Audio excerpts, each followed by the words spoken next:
everybody. Welcome to Monday Morning Muscles. My name is Merlin Rothfield. Here are several things to pay attention to for the second full trading week of 2024. Now, we had nothing on the calendar last week for earnings because, let's be honest, there was nothing going on.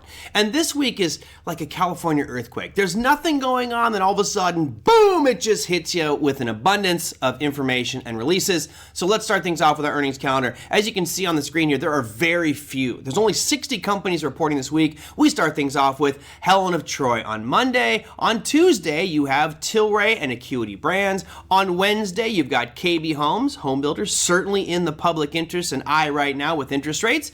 Then on Thursday, you have Taiwan Semiconductor and Infosys. Remember, Taiwan Semiconductor, the largest semiconductor company in the world. Very important to see their numbers. And on Friday, drum roll please, the official kickoff to earnings season has begun. Bank of America, JP Morgan, Citibank, Wells Fargo, BlackRock, United Health Group, and Delta Airlines. A very busy Friday. Now, most likely on Wednesday and Thursday, it will be kind of quiet markets, maybe a little bit lower volume than normal because people are waiting for this deluge of financial firms to report.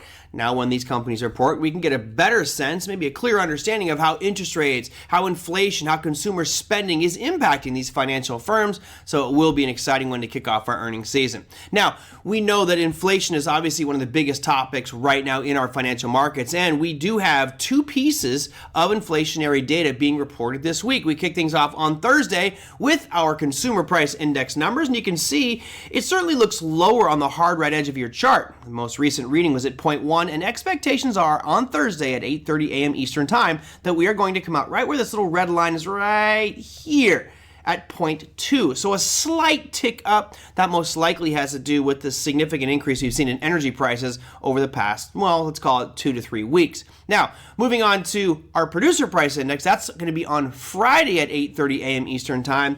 You can see that they've been down below zero quite a few times over the past 6 to 8 months. Well, all of a sudden, we're going to see that expected to tick back up to 0.1%. So a slight pop up in your PPI and consumer price index numbers. Now, of course, a slight tick up isn't that big of a deal. What we are concerned with is if we see a significant pop, either up or down, that'll create a lot more volatility in our market. So those are your major drivers for the market this week. Is going to be financial earnings on Friday, as well as consumer price index and PPI numbers. Now, here's something we don't talk about too often. I know, I'm not even going to turn off this video right now because Merlin's talking about cryptocurrency. Ooh, boo, hiss. Well, listen, it's going to be a part of our society going forward one way or another, whether you like it or not. Some people hated the car when it came out. Well, it's a part of our society now. Suck it up, buttercup. We now have cars. So, with regards to cryptocurrency, as you can see by the graphic here, Bitcoin, obviously one of the most important ones out there. The SEC has already said that it's a commodity. Therefore, you're seeing a lot of action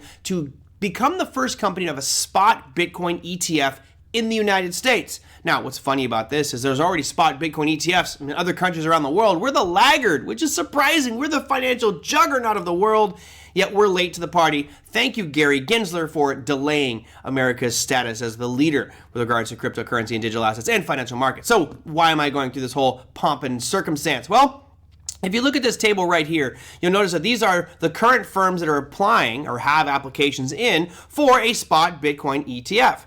Now, what's notable, you notice the top one there says ARK 21 shares Bitcoin ETF. They already have their ticker symbol. It's ARKB. Now, you'll notice on the very hard red edge of this, it says final deadline, January 10th of 2024. What this means is we are now going to see more pressure by markets on the SEC because this is the final deadline where they can say yay or nay. And there's been a lot of talk that this may actually go through on January 10th. Now, of course, if that does happen, which way is Bitcoin going to go? Many people already feel it's priced into Bitcoin. We could see big volatile swings in it. My guess is you'll probably see a surge up and then a market sell-off, which would create a buying opportunity for anybody who is a long-term investor in Bitcoin. But wait, there's more to this than just that. To me, it's not just that ARK has their deadline. If you notice, next week after ours, there's a slew of companies that now have a deadline.